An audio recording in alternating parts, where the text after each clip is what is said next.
So the outdoors, the water, the snow, the bluffs, and some of the most beautiful scenery in the country, along with the academic program and the Michigan Tech pedigree, attracted David Vennie to Michigan Tech.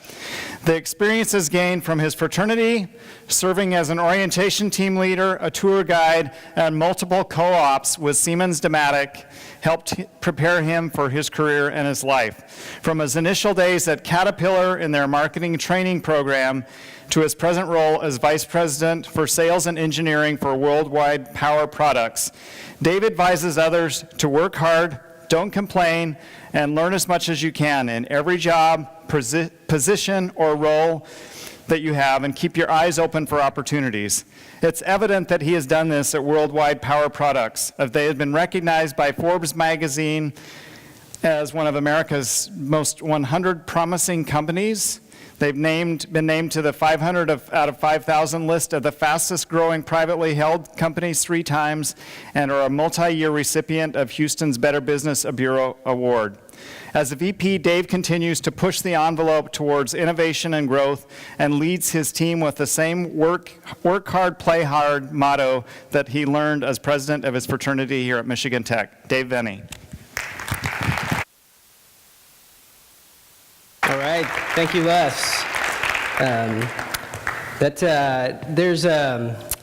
My name is David Vennie, and I'm actually not even quite sure why I'm up here. I was sitting back there. I've been back there for an hour and a half waiting.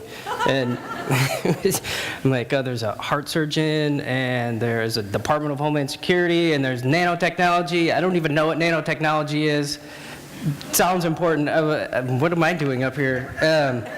So I guess you'll find out. But I'm going to take it, and I was thinking, actually, I was going to print off this poster with our faces on it. I'm going to take it home, and I'm going to show it to my mom, and I'm going to tell her, you see, I did more than just drink beer at the DT downtown, which is what I think she thought I did for most of the time here.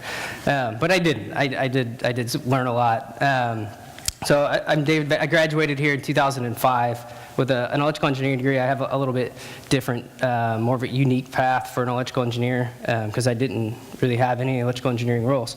So today I'm going to talk a little bit about my path, where I went after school, and how I got here today, and how I think when you leave school, even though you want to be an entrepreneur, there's a lot of you that might want to be an entrepreneur. It's not about being a millionaire at 20 years old or starting Facebook. In my opinion, going and learning and training in a large corporation, I think, is the best path to becoming a successful entrepreneur. You learn so much in those roles that really lets you take advantage of when you start that company, to take advantage of it and be better than your competition. So that's what we're going to talk a little bit about today. It wasn't that long ago I was out here. I went to a lot of these sort of things. I was a fairly active student. I would love to come to stuff like this. And I didn't know what I had in store for me with a double E degree in my education and from Houghton, Michigan, and where I was going to take my career. And I'm assuming a lot of you will be in a similar position. If you're not a junior or senior right now, you will be. Hopefully you don't fail out. Hopefully you will be in the same boat. And what am I going to do with my career and my life? It's okay to not know. I didn't know. I did know my heart. I loved coming up with solutions to complex problems, which is more of an engineering mindset. But my heart, since I was a little kid, I loved people. I loved meeting people and talking to people and networking, and I loved reading people. I loved looking at somebody and trying to figure out who they were based on how they talked and what they were. There was just things like that I loved, and I loved to prove to people I was right. Ask my wife. She came here to support me. She knows exactly how much I like to prove myself right. So I knew my life moving forward was going to involve some sort of technical aspect, but not necessarily an engineering or a traditional type engineering role. So when I was graduating, I heard Caterpillar came to Michigan Tech to recruit engineers for sales positions, which I thought was very unique as well. Most engineers are terrible in sales positions. I actually, to this day, I don't hire engineers for sales positions. I hire them for salespeople, and I teach them the technical side. But I thought it was unique, and I really liked that side of it. So when I found out Caterpillar did this, I spent a lot of time figuring out, how do I get this interview? How do I get to the career fair? Are they coming here? Who am I going to talk to? Who are the decision makers? Who's going to let me get this job? Because this is the job I want. So eventually I did get in front of the right people. I ended up landing an interview, and I couldn't believe it at the time, but they gave me the job. And I gladly accepted this position at Caterpillar, and I moved to Peoria, Illinois. Some of you here will probably go work for Caterpillar. I know they recruit heavily here for very good reasons. So I moved to Peoria, Illinois, into Caterpillar's marketing training program. They hired me specifically for their electric power division. So Caterpillar, they don't sell just the big machine equipment you see, picking up all the snow. They actually sell, they're one of the world's largest supplier of engines and generator sets. So they hired me for that role, which was great because my background was electrical engineering. It seems like it was a good fit. And it was. I actually had a leg up on my competition within Caterpillar, who was hired for these same sort of roles, because I knew from my power classes, thank you for EE 42, 21, and 22, this electric power and the power side of the world. And so the people that were hired in with me didn't know it like I did. So I hit the ground running, they hit the ground walking, and it helped me move quickly within the company. And so I was on an aggressive training program, and I learned quickly, and I moved into different positions. I moved to Atlanta, Georgia for a little while to learn their product and their facility there. And then eventually I was offered a job as a district sales rep out of Minneapolis, Minnesota, back to the cold lands. In snow and in the cold, which I was fine with. And I took over this role, did pretty well, increased sales, got some promotions, and eventually they asked me to take over the entire central region for Caterpillar for sales of generator sets. So I controlled the distribution of the generator sets for the Midwest region of the United States. In that role is where I actually found eventually what the company that we were going to start. And in that, Caterpillar has a great distribution model, and it's not something I would ever want to change, and they would never change. But in that role, I would see gaps in the way that they did things, and I would want to address them. So in my brain, I said, there's a problem. I'm an engineer. We need to fix it. Here's the solutions. But at a big company, if some of you might find out, it's not that easy. A $100 billion company doesn't listen to a 24 or 5-year-old about changing their distribution model. It's just never going to be the case. And they don't really want to, and it's not a bad thing. Big companies, these gaps in these big companies are why thousands and thousands of startup companies happen. They're open because small companies should take those spots, and they should take those opportunities. And that's what happened. I identified a hole in their distribution model, and I said, you should fix it. They said no. I said, okay, I'm going to go start a company and do it anyway. So at that time, a guy named Will Perry lived in Houston, Texas. I had met him covering the Midwest region. He'd just opened up a generator company. He shared a similar vision, and I talked to him about it, and he said, you know what, we can do this. So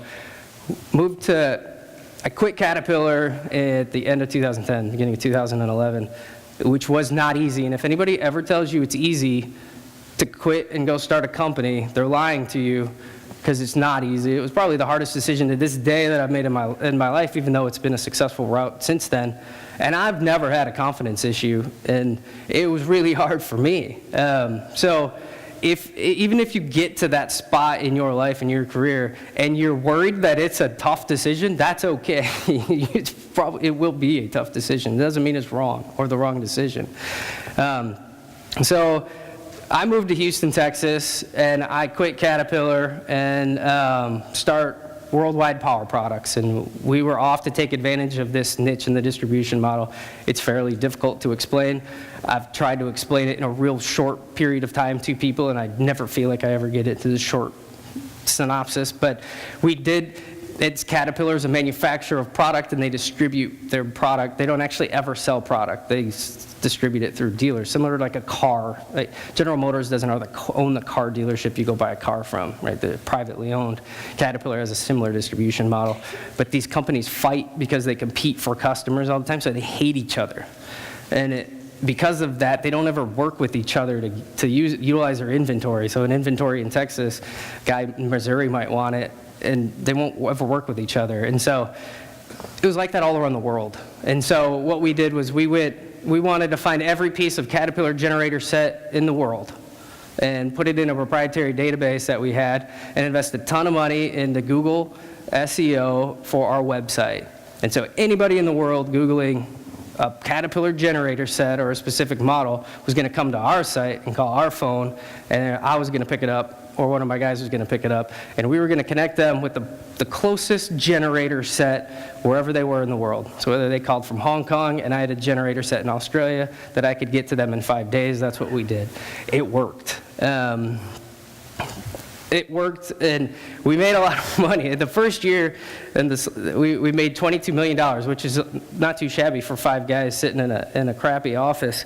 And it proved that we're right. But once you do that, you can't just sit back and, okay, well, it worked. We're good now. We can be millionaires. Let's sell it for 10 and let's go do something else.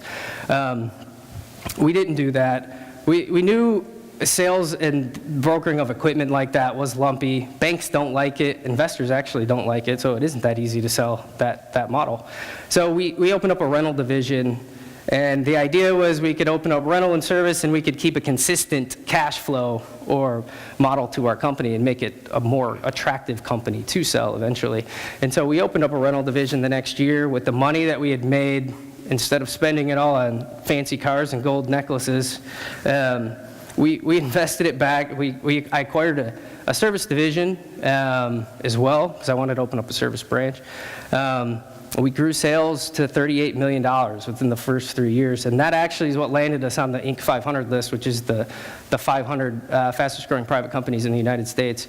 And we were number 9 in the energy sector. And we awarded a handful of things, and actually to this day, this year, based on Q3 financials, will probably be our most profitable year in the company's history. So we've got it kind of set up, and I've left a couple years out because 2014 oil prices went to $26. The dollar appreciated really high, and it hurt exports, and our company actually took a huge punch in the gut.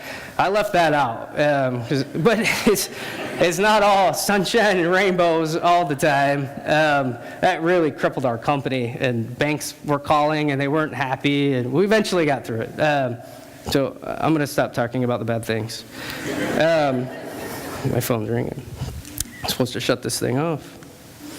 So looking back, I wanted to, there's a handful of things in looking back I wanted to touch on. I know we talked about going to a big company or a large company, I think is important. And I don't think you have to, I know there's entrepreneur classes, and we're going to talk to them, I'm going to talk to them tomorrow, but you don't have to go do that right away.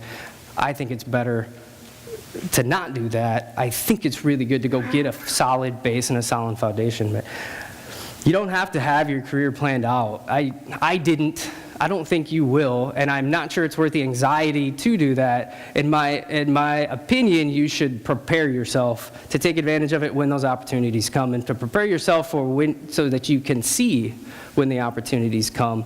And I think doing that is a better way to focus your energy. Being here is a really good step to that. Michigan Tech is it breeds tough. I've never really seen that in other colleges and places that we hire engineers or people from. They don't have a similar toughness or the same toughness at all. Tech, how many people here went to school wearing ski goggles, walking through a blizzard to walk to school? That's unbelievable. I did that, and you have to go. You're freezing. I mean, we landed here, and my wife got off plane. She's never been up here before. She's from Chile. She goes, "Did we land in the North Pole?" It's blizzard. They put the thing down on the airplane, and you have to go walk off of the airplane and into a building. It's tough to be. Sometimes the sun doesn't shine for 2, 3, 4 weeks in a row. It's tough, and school's tough. The classes are tough. The professors are tough. I actually see Leonard Bowman right over there. That's the guy who taught my power class. He's right over there. He wasn't easy on me, and it is just not. And that sort of toughness and that work ethic that you think is terrible when you're doing this homework, it is really evident in the real world. And when you're out there in the marketplace, companies spend millions and millions and millions of dollars trying to find you. You're all right here, but I think there's a 98% job placement rate or something like that. So obviously many people here are having problems finding jobs. But it breeds a real toughness, I think, and work ethic. And people aren't hiring you out of here for your experience, right? The companies hiring you are hiring you because they believe you an attitude, the aptitude, and the ability to learn.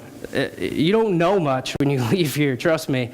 And that's why they're hiring you, and this is a really good step. And that's why so many people come here to recruit and hire. And thirdly, I know there's a stigma out there that entrepreneurs are born entrepreneurs. Oh, that guy, he's been selling stuff since he was 2 years old, and he's selling lemonade stands. I don't necessarily believe that. I think entrepreneurship there's skills you can learn and to be really good at it. And I think joining a large corporation fosters that, like similar to how tech breeds toughness and work ethic. I think large companies breed really good young professionals. They teach you how to be professional. They teach you how to conduct yourself in a work environment. They teach you things that you shouldn't be saying in front of other work colleagues. They teach you how to go to market presentations and speak in front of people. These are all really good attributes to starting a company. You'll be way ahead. My wife here I brought up earlier, she worked at ExxonMobil 8 years, and 3 years ago we started a yoga business in Houston.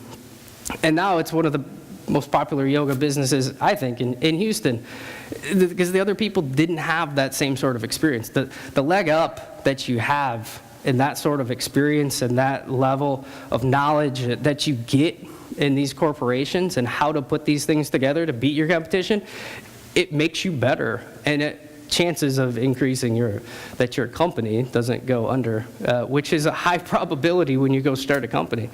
And so, in looking back at everything, those would be the four big things that I wanted to kind of relay and make sure was in this message. So I'm just going to leave you with it. So as students, whether you're graduating here, when you get your degrees, when you leave, you might go to work at a small company, a large company, a corporation. You might go start your own company. That's great. But learn as much as you can in every role, because trust me, you're going to use that next. So you might not think it, but you will. And don't fluff it off. Learn as much as you can, embrace it, work really hard, and in every single role. So the other thing is take initiative. When you get these roles and you get in these positions, it's really easy to just say, yeah, I checked the box, I'm in at 8, out at 5, I got an hour lunch break, I'm going to go drink beer. I think you should take initiative, push envelopes. I always tell my employees, I said, they come to me, ask me permission. I'm like, don't ask me permission. Do it. If you think it's the right thing to do it. I didn't hire you because I thought you were dumb. I hired you because I think you're really smart. And you need to learn to do that. You need to learn to understand what you think is the right decision and do it. If it's wrong, that's okay. There's nothing wrong with that. We can figure it out. You probably have really good reasons why you made the decision. And so with that, if you can keep that in mind, pushing the envelope and doing things that you maybe shouldn't be doing is not a bad thing. I like it, and it allows you, when you're pushing these things and you're kicking these rocks, you start seeing different opportunities. You start seeing flaws in their distribution model, or you start seeing flaws in the way they do certain things at these big companies, and that might be your next company. And lastly, I think it's really important, and I've kind of had a change of philosophy over the last year and a half or so with my company, is getting people in positions that they really like. Because if you really like something and you're really good at it, it's a really magical thing. And how the change and how that works is a really beautiful thing to watch. And so I challenge you to do the things you're really happy about and what makes you happy, because you're gonna find too short. It's been 13 years since I've graduated school. I feel like it was 5 years ago. It goes really fast. It's not worth it to be in a relationship that you don't like. It's not worth it to be in positions you don't like. So that's what I'd leave you with. It's a little bit of yoga philosophy mixed in with a little bit of business, which isn't necessarily a bad thing. So I appreciate that's going to conclude everything for me. I appreciate it. I challenge you to take the time to meet, send us notes, ask us questions. This is a really diverse group of people, and I actually didn't have any idea Caterpillar or Michigan Tech, people took their degrees and their careers in such unique paths and different paths. So the diversity is really unique. Take advantage of it. Ask me questions. Maybe you find a mentor here. Maybe you find somebody up here that you really relate with and that can help you get to the next spots that you want to be in your life. So thank you very much.